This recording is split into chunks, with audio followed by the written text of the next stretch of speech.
porque uma das militantes que estava ali tentando me impedir de falar pegou o cabo do microfone e arrancou no dente. A esquerda ela foi forçada a reconhecer que ela não é dona dessas minorias e que ela não é dona das pautas daqueles que sofrem com os mais diferentes preconceitos ou com as mais diferentes dificuldades sociais. Que eu não nego que o racismo seja um problema no nosso país e que a gente precisa combater o racismo. Mas o sistema de cotas raciais defendido pela esquerda só aumenta a segregação, só aumenta o ódio. E aí ele olhou para mim, olhou para trás e perguntou, mas você vai brincar mesmo com a gente? Eu peguei e falei, vou, tô sempre aqui brincando e tal. Ai, mas não sei se os meus pais vão gostar, não. Ah, porque eles dizem que criancinhas pretas igual a você roubam os nossos brinquedos. Que bom que você veio aqui ao canal Leda Nagli assistir mais um vídeo. Aproveita, faz um comentário, dá um like, avisa seus amigos, compartilhe esse vídeo e fique à vontade para curtir. O assunto da live é o Fernando Holliday. Fernando Holliday, que é deputado por São Paulo, que teve o seu microfone cassado outro dia, acho que na USP, talvez. Ele vai contar pra gente, porque agora eu esqueci o nome do lugar onde ele foi proibido de falar. E ele ia falar sobre cotas, e ele não é a favor das cotas. Então, estudantes, pessoas que estavam lá participando da live, o proibiram de falar, cassaram a palavra dele, e o mais grave, cortaram o microfone. E eu li em algum lugar que arrebentaram o microfone, não sei se é verdade. Vou perguntar agora para ele, que já vi que ele está aqui na nossa live, ele é pontual. Fernando Holliday, boa noite. Oi, boa noite, Leda. Um prazer estar aqui com você mais uma vez. Prazer estar contigo mais uma vez. O que foi que aconteceu contigo na palestra que não houve? Pois é, foi uma situação bem estranha e muito triste, né? Porque nunca tinha acontecido isso comigo antes. Eu fui convidado pela UJL, né, que é um movimento estudantil, União Juventude e Liberdade, da Unicamp, ali em Campinas, para poder palestrar sobre cotas raciais, junto com outras pessoas ali, com outros liberais, falando sobre outros assuntos envolvendo a universidade também. Só que no momento em que eu cheguei, eles já tinham invadido o palco, estavam com vários batuques lá, né, com tambores, etc., e não deixavam a gente de jeito nenhum realizar a palestra. E a gente ainda insistiu, né? Eu peguei o microfone, fui tentar falar, tomaram o microfone da minha mão, e essa cena é icônica, né? Porque uma das militantes que estava ali tentando me impedir de falar, pegou o cabo do microfone e arrancou no dente, né? Ela rompeu o cabo no dente, e aí a partir desse momento, quando eles pegaram o microfone, depois de várias agressões físicas e verbais, a gente infelizmente teve que cancelar e não teve como realizar a palestra. Meu Deus, você sabe que eu li isso e não tive coragem de falar aqui na abertura? Eu li que cortaram os fios. Eu falei na abertura, cortaram os fios. Mas eu li que cortou com dente. Eu não acreditei que isso fosse possível, entendeu? Então eu falei, não vou falar isso, que isso deve ser fake news, deve ser alguma loucura da internet. Mas então ela mordeu o fio, né? A mordeu, viu? Foi um negócio assim, realmente Meu Deus! uma coisa animalesca, assim, assustador. E a gente ainda tentou, né, convencer eles no início, gente, vamos realizar o evento, e não tem problema pessoas que discordam participarem ou mesmo protestar contra a minha presença. Isso eu acho que seria completamente legítimo. Mas você agir dessa forma animalesca, primitiva, né, mordendo um fio e batendo nas pessoas, não deixando elas falarem, isso eu acho que é um péssimo sintoma do que essas pessoas acreditam e do que a esquerda pretende para o Brasil hoje. Do que vai ser nos próximos meses, né? Também, né? Acaba sendo um reflexo da eleição, porque, querendo ou não, todos que estavam ali nos impedindo de falar são apoiadores do ex-presidente Lula, querem que ele retorne a presidência da República e são pessoas que trabalham, né, para que o pêndulo do governo hoje no Brasil saia da direita e vá para a esquerda. E trabalham de uma maneira violenta, né?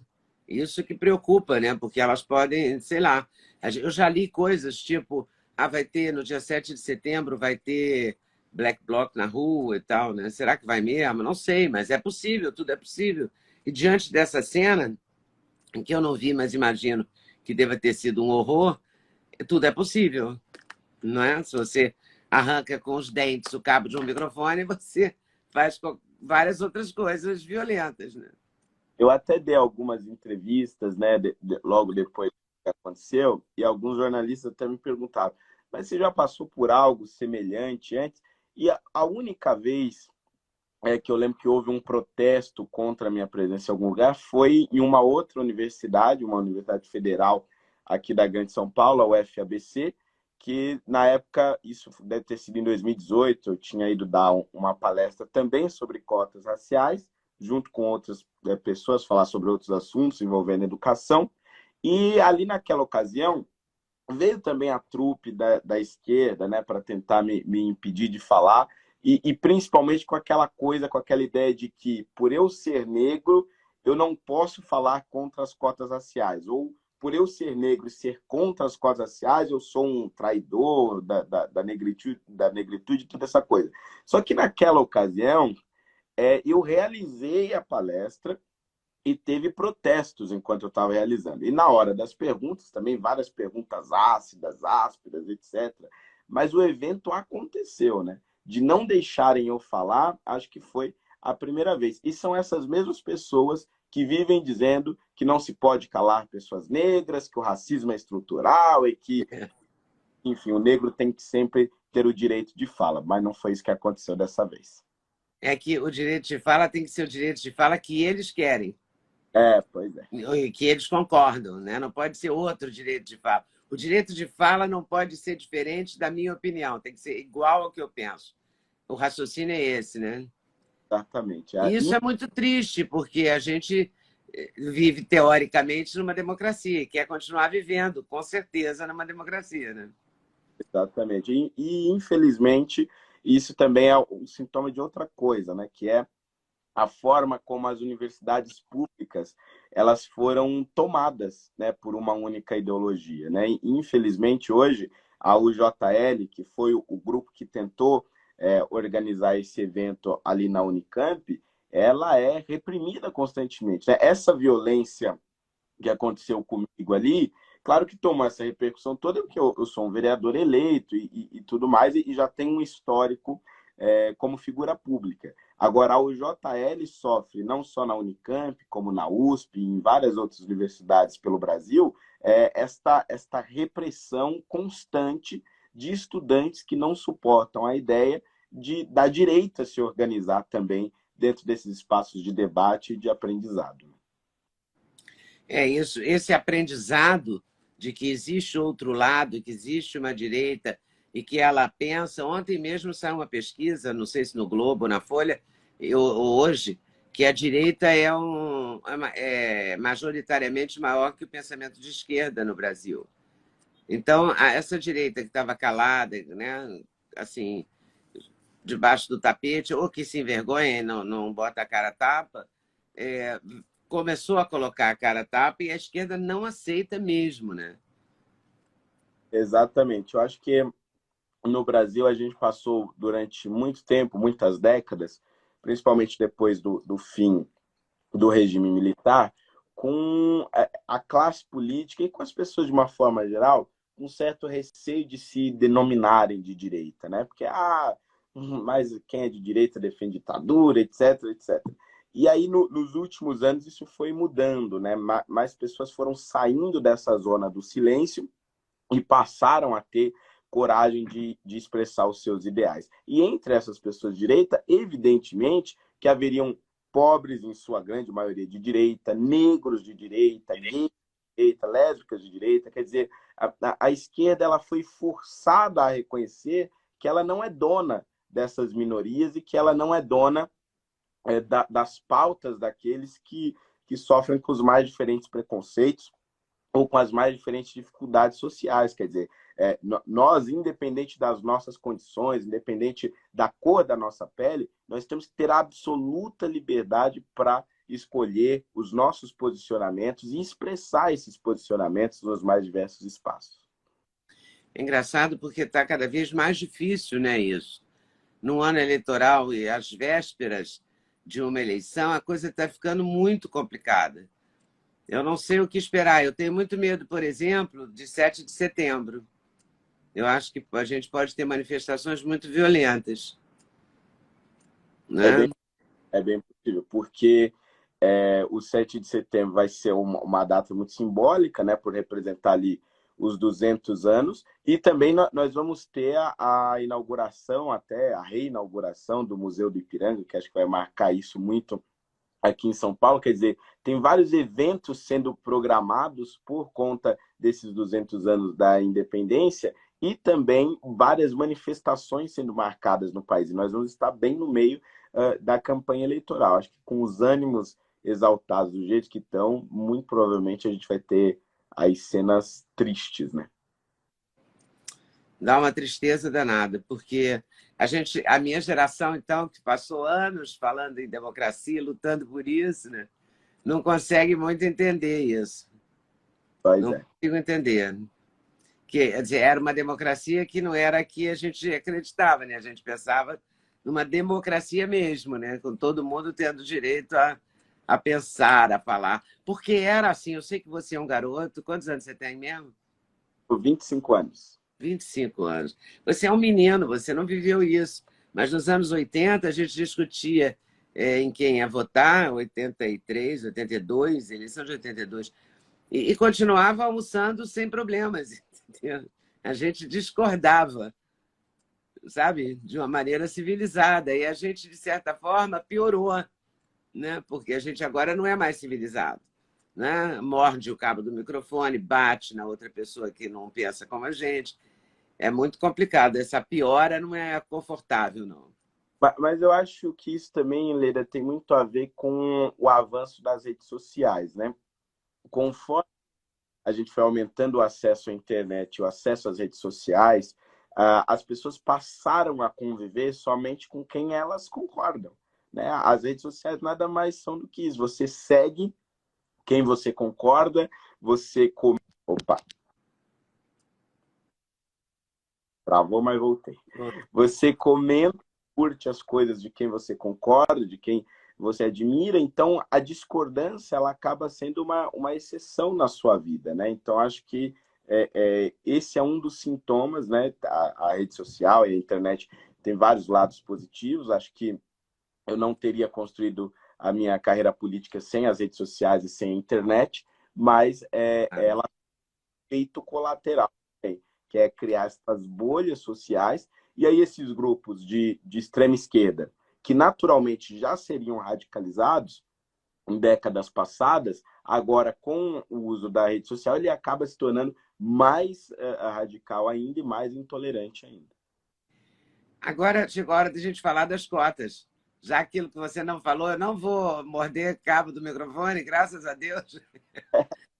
Eles estão abertos para você explicar por que você é contra as cotas, Fernando Holliday. Eu só tenho que fazer uma correção, porque no começo eu me confundi e falei que você... Eu já estava vendo você deputado, falei que você era deputado. E você é vereador. É um pré-candidato a deputado federal, não é? Exatamente, sou pré-candidato a deputado federal pelo Novo e atualmente sou vereador pelo mesmo partido aqui em São Paulo. E eu vou aproveitar aqui a entrevista para falar aquilo que eu pretendia falar, né? Pelo menos um resumo Sim. do que eu pretendia falar na Unicamp. E acho que é muito interessante, todas as vezes que eu me posiciono em relação a isso, dizer que eu não nego que o racismo seja um problema no nosso país e que a gente precisa combater o racismo.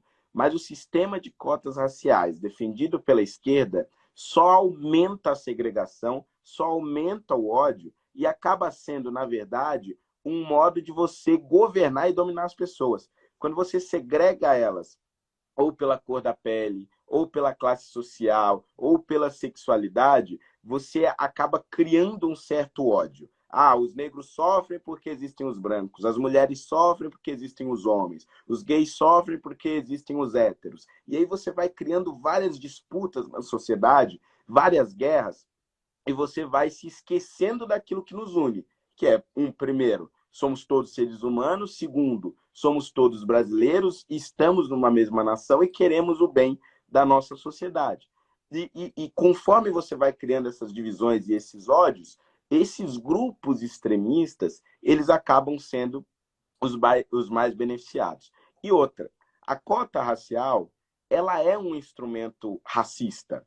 Porque, veja, quando você é aprovado num sistema de cotas, pode ser que você seja submetido a uma espécie de tribunal racial. Criaram isso nas universidades federais e também nos concursos públicos, porque estava havendo muita fraude. Você já dizia que era negro, não era negro, e aí isso aí ia se descobrir anos depois. Então criaram uma banca que analisa a sua aparência e diz se você é negro ou não.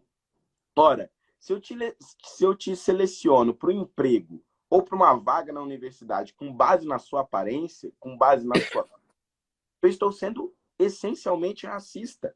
Não existe outra palavra para isso. Então, a esquerda ela criou um sistema racista no nosso país que divide mais a nossa sociedade e coloca dúvida sobre a capacidade do negro. Porque quando eu sou contratado ou sou selecionado com base na cota, como o critério foi a minha aparência, quando eu entro naquele lugar é como se tivesse um carimbo na minha testa dizendo que eu sou cotista. E quando eu sou cotista, eu estou dizendo, olha, precisei de uma ajudinha para chegar até aqui, etc. Por mais que muitas dessas pessoas, a maioria delas, são extremamente competentes, extremamente inteligentes, sofrendo essas injustiças, esses preconceitos por conta da cota. Ou seja, um elemento que deveria diminuir o racismo, um elemento que deveria valorizar não a cor da pele, mas o caráter, o currículo, a capacidade intelectual das pessoas, acaba, na verdade, menosprezando elas. Por isso que eu sou contra as cotas raciais e defendo a ampliação do modelo de cota social. Porque aí a gente inclui quem é pobre, a maioria das pessoas pobres do nosso país são pessoas negras, mas você não vai selecionar essas pessoas pela aparência dela, pela cor da pele dela, e sim por conta da realidade social, por conta da má qualidade na escola pública, por conta da falta de renda, por conta da falta de cursos profissionalizantes. É um critério muito mais justo, muito mais objetivo e não depende aí dessa subjetividade de me analisar pela aparência, de me analisar de forma racista. Espero não ter me alongado muito, mas Não, você foi perfeito, porque realmente é verdade. Quer dizer, como é que você decide que uma pessoa não é negra? Porque ela tem o nariz mais fino, tem o cabelo mais liso. Que critério maluco é esse? Entendeu?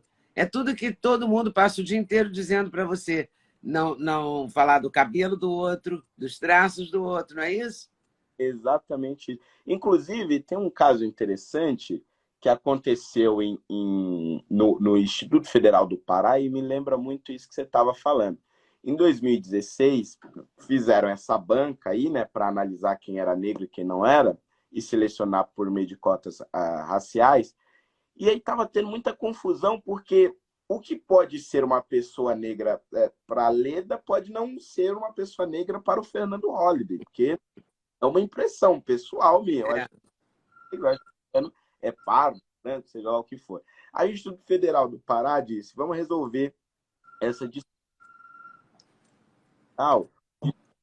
Era o tipo adequado do cabelo da negra, qual era o tamanho adequado do nariz, do crânio, do fêmur, a espessura dos lábios. Quer dizer, eles colocaram ali no papel não as qualidades técnicas que o sujeito precisaria ter, mas qual a aparência dele, o formato do nariz, para que ele pudesse ser selecionado por meio de cotas raciais. Isso é a mesma coisa que o nazismo tentou fazer em relação aos judeus, tentando caracterizar por meio da aparência, e a mesma coisa que se fazia nos portos brasileiros à época da escravidão. A gente analisava, a gente não, né? Os donos de engenhos analisavam a aparência daqueles que seriam vendidos como escravos para ver em qual função eles se encaixariam melhor. Quer dizer, a gente acha que está progredindo, mas na verdade está retrocedendo com uma política absolutamente racista. Claro, a gente passou, a própria comunidade negra passa o tempo todo mostrando na TV, em comerciais assim que pode, que o cabelo não é diferente, não é? Que a criancinha falando, meu cabelo é feio, a mãe dizendo, não, é bonito, é assim o seu cabelo, é cacheado, é isso e aquilo. E teve uma coisa nesse final de semana que me chamou muita atenção, que foi, eu estava aqui procurando, abaixei a cabeça até para procurar, que tem um único deputado estadual registrado como negro em Santa Catarina, é branco. E ele se É, reconhece como branco. Chama-se Júlio Garcia.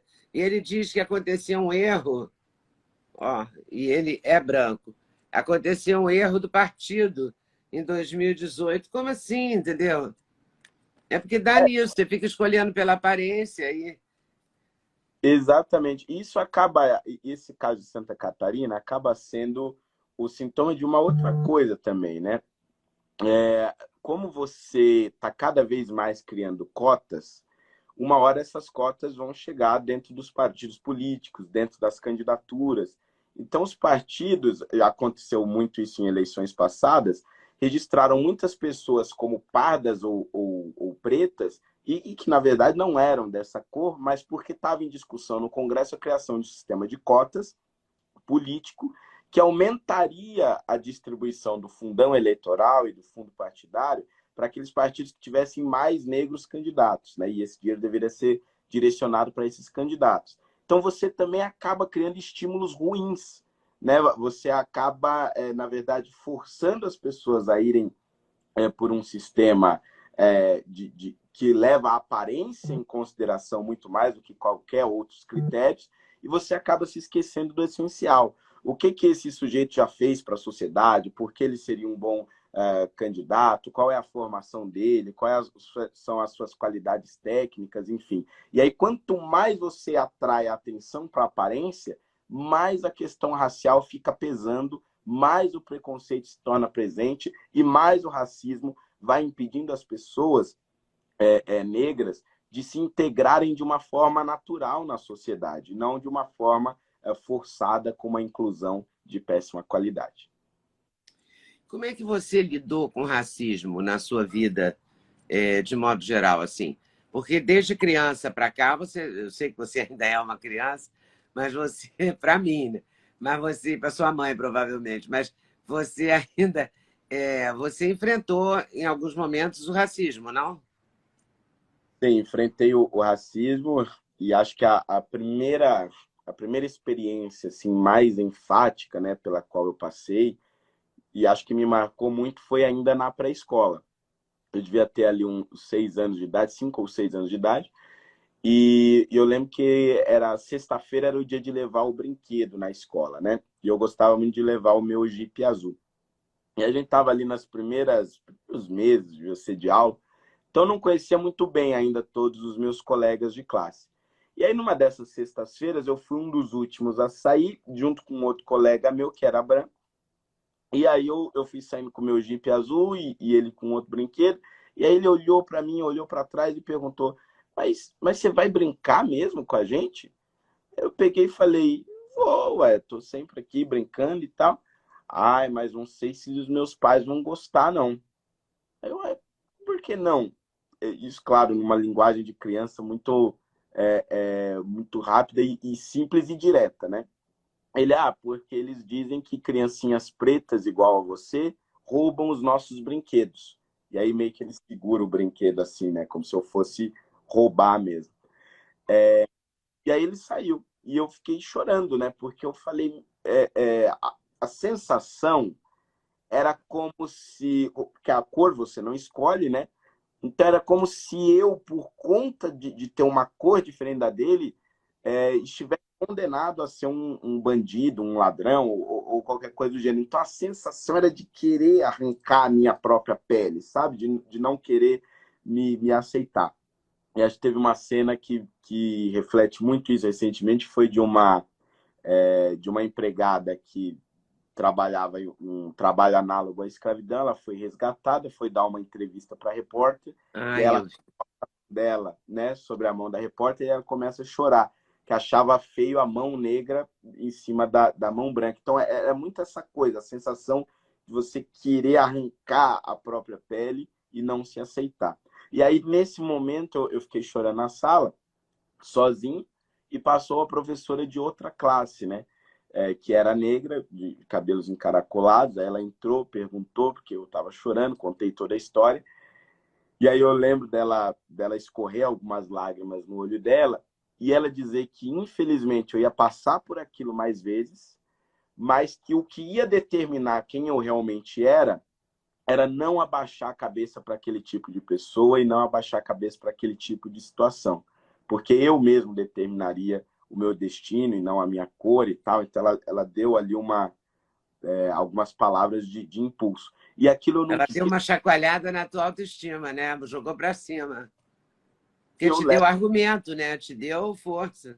exatamente. E eu levo isso, né, esse momento comigo até hoje. E eu acho que a minha luta contra as cotas raciais é talvez até mesmo um reflexo disso, porque eu entendo as cotas raciais como uma baixada de cabeça, um reconhecimento.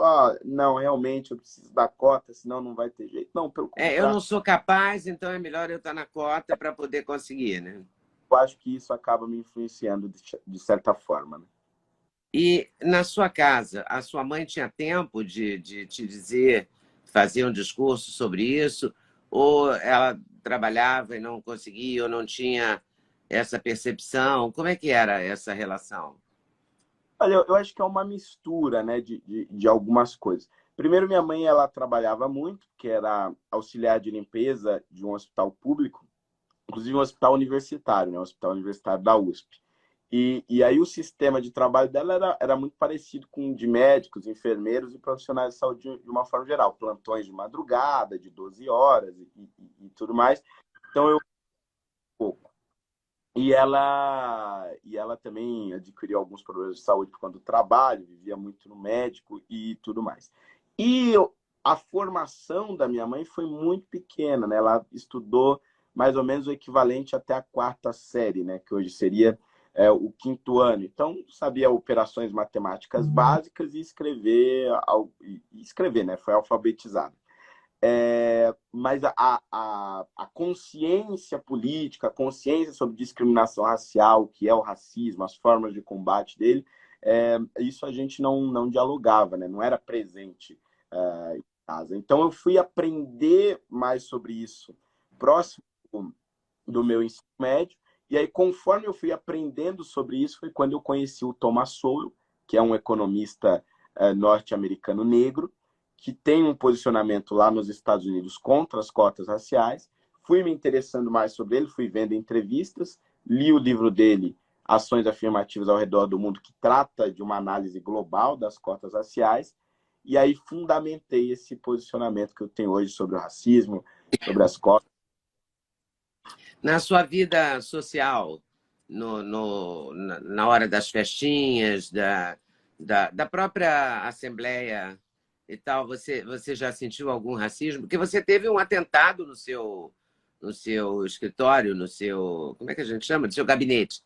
No seu gabinete, que foi considerado uma coisa mais ou menos, mas que teve tiro, né? Não foi mais ou menos, foi um atentado, né? Foram dois tiros, né? Um atingiu o meu gabinete ficava no quinto andar, né? Um atingiu o quarto andar e o outro passou a cerca de 10 ou 15 centímetros da minha cabeça, segundo a Olha perícia isso. da Polícia Civil na época, né? Isso em 2018. Isso na mesma época em que foi pouco tempo depois. Não dá para eu criar uma conexão direta, né? Mas eu acho que é importante dizer isso. Foi pouco tempo depois do Ciro Gomes ter dito em uma entrevista que, por eu ser contra as cotas raciais, eu era um capitãozinho do mato, um traidor da causa negra e um traidor dos negros. Inclusive, esse é um caso famoso, porque eu processei ele foi condenado, é, e isso gerou várias polêmicas na época e tudo mais. Só que se tornou comum desde ali eu sofrer esses episódios de racismo, que aí já é um racismo ideologizado. Né? A pessoa ela é racista comigo porque eu sou um negro de direita. Não é só por pura e simplesmente, mas porque eu tenho esta cor e os ideais que eu defendo não são os mesmos ideais que a outra pessoa, seja ela branca ou negra, também defende. Foi o caso do Ciro Gomes. Né? O Capitão do Mato, eu acho importante explicar isso aí para o público, era o negro que era utilizado para buscar os negros fugitivos, né, dos grandes engenhos, das grandes fazendas. Ele não só capturava este negro, como também era responsável por castigá-lo, dar chicotadas, jogar na senzala, trancar no porão. Ou seja, o Ciro Gomes está dizendo que, por eu ser negro e não acreditar no que ele acredita, eu sou, então, aqueles negros traidores, aqueles negros que torturavam pessoas. Isso está conectado inerentemente à cor da minha pele, portanto, é uma manifestação racista. E como essa, houve várias, né, na Câmara Municipal, inclusive um dos vereadores que está prestes a ser cassado na Câmara Municipal de São Paulo, já me chamou de macaco de auditório. Né? É um vereador também de esquerda, do PSB, o Partido Socialista Brasileiro, que tentou fazer ali uma analogia com um ditado popular, mas que ele disse o seguinte: Fernando Holliday é um macaco de auditório que só quer bananas e toda hora está pedindo banana e tudo mais. Foi uma manifestação absolutamente racista, isso em 2019. Nada tinha acontecido até hoje, só que aí ele foi pego num áudio vazado dentro do plenário da Câmara, dizendo que não tinham lavado a calçada e que não lavar a calçada era coisa de preto. Ou seja, viram que, na verdade, era um histórico racista mesmo. Então, esses são alguns episódios. Fechava com o episódio anterior, né? Exatamente. Ou seja, esses são alguns episódios de racismo. E aconteceu alguma coisa com ele? Oi? E aconteceu alguma coisa com ele? Agora ele teve o pedido de cassação, andou finalmente. A Câmara aprovou no plenário a abertura do processo e agora, em agosto, provavelmente, devem votar a cassação em definitivo. Então, ele deve ser cassado mesmo. Mas foi em 2019, né? Já está em 2022. Então, mas ele está cassado, na verdade, por causa do áudio, né? Exatamente. Por conta do ato contra mim, falaram, não é bem assim, que tem um ditado popular, né? Macaco de auditório, quer dizer outra coisa, não sei o que, blá, blá, blá. Mas esses são alguns exemplos, né, de episódios de racismo que eu passei, só que aí também com as ideias que eu defendo. Né? O Ciro pagou, afinal, ele perdeu a causa? Como é que ficou? Bom, o Ciro recorreu, né, até as últimas instâncias e perdeu, não teve jeito. E aí ele foi condenado a me pagar, na época, R$ 48 mil em indenização. Hoje isso já deve estar para lá de 80 mil, porque vai correndo os juros, né? E aí ele foi condenado a me pagar, não pagou. Aí depois eu pedi uma Hilux dele, né? Aí o oficial de justiça chegou lá para pegar a Hilux, né? Para trazer a Hilux. Aí o carro tinha sumido. Aí depois eu fui penhorar algumas contas correntes dele. Chegou para penhorar, só tinha 50 centavos na conta corrente. E agora estou tentando de novo ir atrás de outro carro dele, um Elantra, mas ele não paga de jeito nenhum, está fugindo de pagar antes. E aí depois eu fui ver que ele foi processado, se eu não me engano, pelo Collor, em 1999, e só veio pagar o Collor recentemente, acho que em 2020 ou 2021, alguma coisa assim. Ou seja, provavelmente eu vou conseguir receber a indenização dele daqui a uns 10 ou 15 anos. Ainda bem que você é jovem, né? Pode esperar. Ô, Fernando, me diz uma coisa. Você certamente ouviu a história do Piquet falando sobre o Lewis Hamilton, né? Falando do neguinho. Eu vou falar uma coisa agora muito complicada, que talvez me cancele, mas é que eu tô no Rio, hoje eu estou no Rio de Janeiro, porque eu moro entre o Rio e São Paulo, mas hoje estou no Rio. E aqui no Rio se fala muito essa expressão, não se referindo à pele ou à cor ou à raça de uma pessoa, nem sei se raça pode falar, se é preconceito também, você vai ter que me ajudar nisso. Mas se fala assim, eu ia passando, aí cheguei lá, perguntei o preço da blusa, aí ninguém respondeu, R$ 800. Falei, tá louco, né? Essa pessoa não tá maluca. Não quer dizer que seja uma pessoa de origem, seja afrodescendente, me respondeu. Quer dizer que a vendedora disse isso. É uma expressão realmente muito usada, muito mais usada no Rio de Janeiro do que em São Paulo. Eu nunca vi ninguém falando isso em São Paulo, por exemplo. Se referindo ao fato corriqueiro, estou contando essa coisa da blusa só para te dizer a maneira de usar a expressão. Sim. É uma É, coisa bem carioca, entendeu? eu Neguinho se acha, entendeu? Neguinho se acha. Mas não quer dizer que a pessoa seja negra, entendeu? sei. Quer dizer que a pessoa é cicrano ou beltrano ou fulano, entendeu? É Sim. nesse sentido. Às vezes Eu, você não sabe o nome da pessoa e quer criticá-la. Eu não estou com isso querendo livrar a cara do Piquet, nada disso, entendeu? Só estou dizendo que às vezes a gente não sabe como se comportar também, né? não, sim, verdade, verdade. Eu já também a expressão neguinho, e na verdade eu até uso, né, para se referir a uma pessoa qualquer, independente da cor da pele dela. Uhum. Neguinho falou aquilo, a gente pede uma coisa, neguinho não resolve, etc. Realmente é uma expressão relativamente comum em alguns lugares do Brasil. Em São Paulo, realmente, eu ouço muito pouco. No Rio de Janeiro, eu já ouvi algumas vezes. Mas também na Bahia, eu já ouvi algumas vezes. Né? E a minha família é da Bahia. E lá a gente constantemente fala, neguinho fez isso, neguinho pensa aquilo, etc. O que eu acho que ficou estranho no caso do Piquet é que, primeiro, ele majoritariamente não vive no Brasil, né? Ele vive na Europa há muito tempo. E ele não se referiu ao Senna como neguinho em nenhum momento, ou durante, Uhum. ele não se referiu a outras pessoas com esse É termo. só o Hamilton. Foi só o Hamilton. Então, neste caso específico, eu não vou condenar, assim, né? Eu não acusei ele disso, porque realmente é uma expressão relativamente comum em alguns lugares do Brasil. Causa uma certa estranheza por conta disso. Mas eu acho que a justificativa dele faz sentido, isso que você falou também faz sentido, porque eu vejo isso no meu dia a dia, uso essa expressão para me referir a diversas pessoas, independente da cor da pele, e entendo que fora do Brasil, né, na hora de traduzir a declaração dele, sugere toda uma polêmica. Você vai traduzir isso para o inglês, alguns podem traduzir como nigger, que é um termo extremamente ofensivo para pessoas negras nos Estados Unidos, quando é dito por uma pessoa branca. Mas dentro do Brasil, em algumas regiões, é compreensível, sim, realmente. Ontem eu vi uma. Eu estava procurando aqui no Twitter, mas eu acho que eu não printei.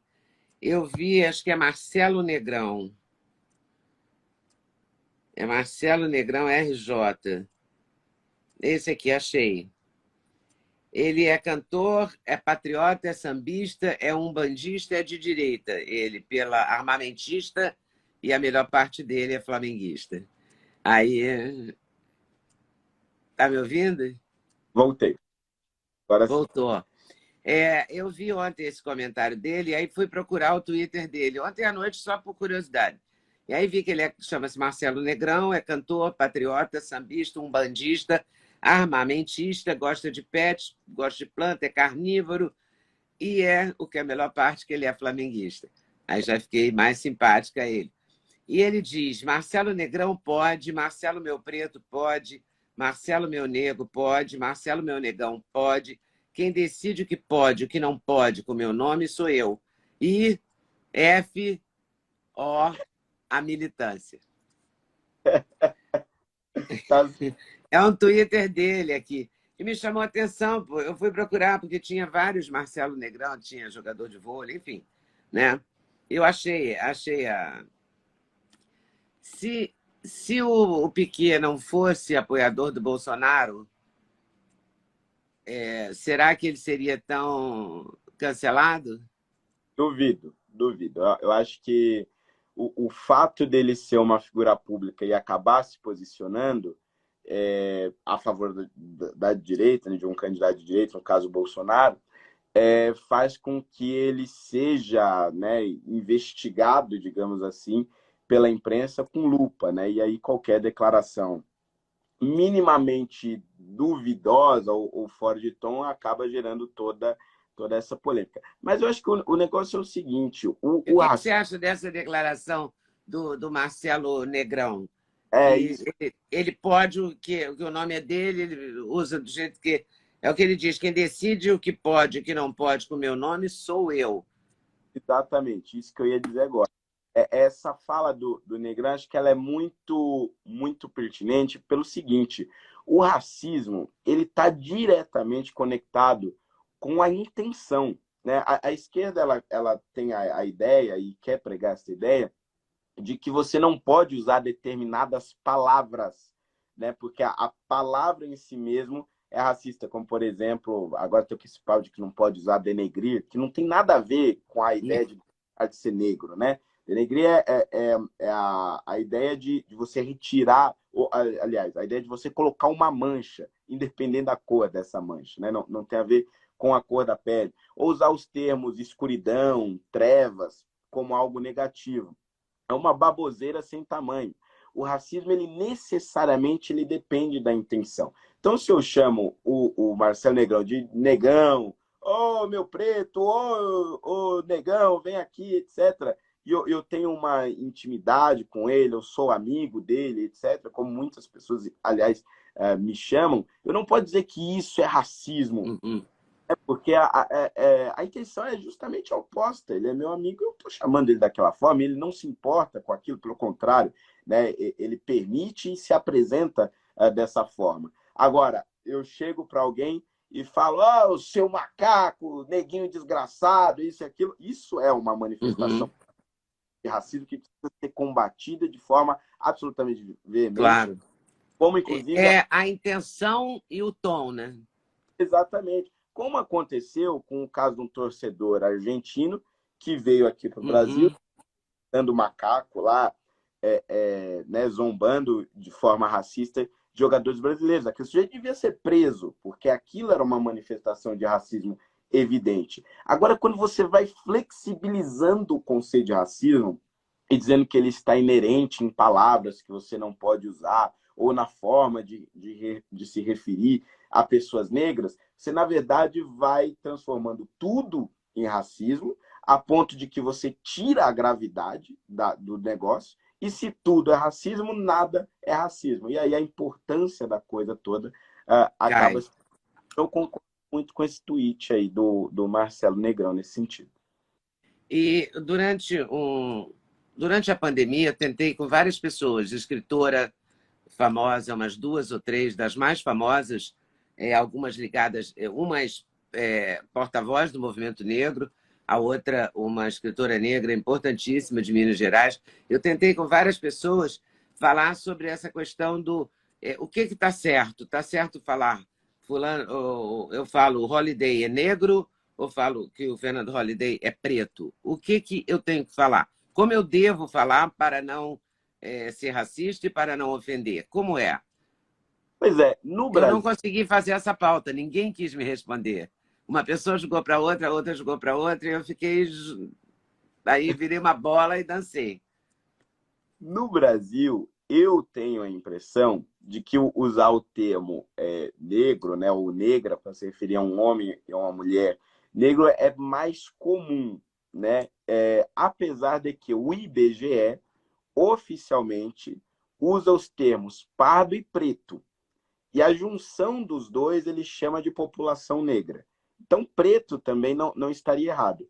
Só que eu acho que para pessoas, digamos, cidadão comum, que não é militante, não é da área, etc., eu tenho a impressão que no Brasil se criou ali a tradição de se referir a pessoas como negra de forma mais respeitosa do que preto. Mas a negra, por exemplo, ideia de que tem que se chamar preto e preta, porque essa é a cor, etc. Mas eu uso muito mais, como você pode perceber, o termo negro e negra, né? Que eu acho muito mais comum hoje. Eu me lembro de uma palestra que eu mediei, uma mesa redonda que eu mediei, e um líder negro do Rio de Janeiro, o Ivani dos Santos, que é bastante antigo nesse movimento, bastante forte, inclusive, como personalidade, ele me mandou um bilhetinho, eu estava mediando o debate, e o político que estava falando da vala negra das favelas. Era uma questão de meio ambiente, lixo e tal. O assunto tinha várias vezes repetido. E ele me mandou um bilhetinho que eu li durante a conferência, foi ótimo. Ele disse: a vala não é preta nem é negra, ela é a céu aberto. E realmente ficou isso na minha cabeça para sempre. Eu nunca mais usei vala preta ou vala negra, entendeu? Eu entendi que realmente ele tinha toda a razão. Passei isso, o político que estava na mesa, o que está vivo eu vou esquecer, mas o que já morreu, que é o doutor Marcelo Alencar, que era o prefeito da cidade na época, adotou imediatamente a expressão. Então, acho que tem também coisas que a gente faz sem querer, É, porque porque está acostumado, porque ouviu a vida inteira sim. assim e não se toca, entendeu? Às vezes não se toca. E é legal quando a pessoa chega e te explica. Eu, por exemplo, fui contra uma cassação que teve aqui na Câmara, que foi de um ex-vereador, Arnaldo Faria de Sá, que inclusive morreu há pouco tempo. Ele deu uma declaração dizendo que ele tinha defendido muito o governo do Celso Pitta, né, que foi o prefeito de São Paulo, Sim. dizendo que era um homem bom, competente, etc. E aí, no meio do elogio, ele diz: era um negro de alma branca. Só que fazendo um elogio, né? Mas, na verdade, ele estava expressando uma declaração racista. E aí veio o PSOL, o PT, e tal. A expressão é racista? É. Não tem como você dizer que não é, porque está dizendo que apesar negro, a alma era branca. Então, o branco é positivo, o negro negativo. Então, há um racismo claro na frase. Só que a intenção dele era elogiar, né? Então, por isso que naquele momento eu falei, olha, a Câmara ela precisa, né, dar uma resposta dura ali, uma advertência, talvez, ou até mesmo uma suspensão, mas caçar o mandato dele por isso, acho que não é justo, porque o racismo ele também depende da intencionalidade. E a intenção dele ali não era, em nenhum momento, ofender uma pessoa negra ou várias pessoas negras. Ele estava tentando elogiar. Só que ele foi acostumado, ao longo das décadas, né, a entender essa coisa da alma branca como um elogio, quando na verdade não era. Né? É. Como é que você acha que a gente vai melhorar nisso? Como é que se pode? É uma questão cultural, é desde as crianças, a ideia de que hoje, por exemplo, no comercial de TV, numa propaganda, em vários lugares, nas novelas, que antigamente não existia, os negros eram apenas empregados domésticos e nada mais, nada contra o empregado doméstico, mas não tinha uma família. A gente sabe quando uma pessoa, um personagem importante na novela, quando ele tem casa, ele tem quarto, ele tem mulher, filho, né? Então a gente sabe que ali é um núcleo, né? E, Ali é forte. E os negros não tinham essa oportunidade, né? Demorou muito para acontecer isso. Eu me lembro quando surgiu a revista Raça, eu entrevistei o editor da revista Raça, no Sem Censura, na TV Brasil, século passado. E aí ele disse, os negros também consomem e tal. E as pessoas se espantaram na bancada, assim, entendeu? Que fosse ser um sucesso a revista e tal, que tinha público para isso e tal. Hoje isso é impensável, né? Tem propaganda de shampoo. Não tinha maquiagem para negro atrás, né? Não tinha. Não tinha maquiagem base, né? Ia só até um verdade. tom. O meu tom, talvez, pessoa filha de espanhol com árabe, então eu sou uma pele bem morena, né?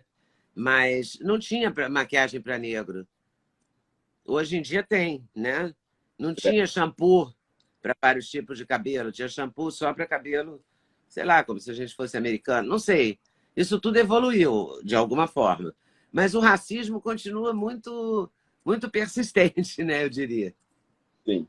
Né? Volta e meia tem um jogador de futebol chamado de macaco, alguém joga uma banana no campo. Não tem? Tem muito isso ainda.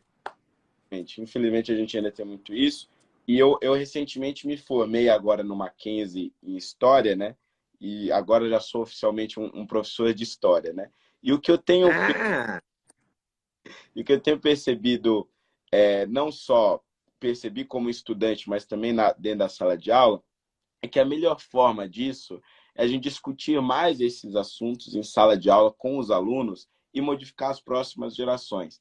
Acho que é aí que está o grande da questão, né? Quanto mais você discute isso, quanto mais você apresentar isso em sala de aula, maiores as chances da gente construir uma nova sociedade consciente desse problema, né? E que também não fique presa a um ideal, porque eu acho que isso é um problema também. Nos últimos anos, o combate ao racismo ele ficou muito ligado à esquerda, como se só a esquerda se importasse com esse problema, eles fossem capazes de resolver. E aí isso gera esse estranhamento, quando eu surjo como uma figura negra de direita, que reconhece o problema do racismo, mas não concordo com a forma da esquerda debater. Então, acho que criar essa conscientização em sala de aula de que o racismo precisa ser combatido e de que não é uma ideologia que combate o racismo. Você pode combatê-lo dentro dos seus ideais, cada um da sua forma. Eu acho que esse é o grande caminho. Quanto mais se discutir isso, quanto mais apresentarmos isso a próximas gerações,